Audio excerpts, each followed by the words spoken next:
Professional SPF'lardan ham dog' tushirib kelishyapti. Har 2 soat, 3 soatda SPF ishlatishimiz kerak. Raz bizga professional SPFdan ham dog' tushyaptimi? Demak, biz buni kuchaytirishimiz kerak har 2-3 soatda.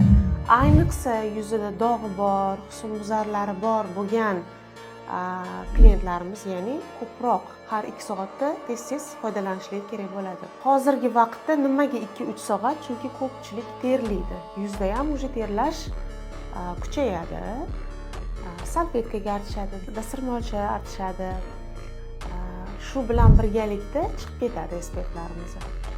Qaysidir zonada qoladi, qaysidir zonada uje SPF yo'q. Shuni hisobiga o'sha zonalarda ham uje xaralash boshlanadi.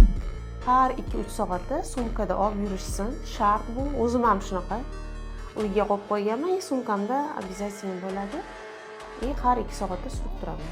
Shu uchun yuzimda tabiiylik bor, tonalka ishlatmayman. Dog' yo'q, xiraliklar yo'q, maza qilib yuradi. Kim agar 2-3 soatda SPF ishlasa.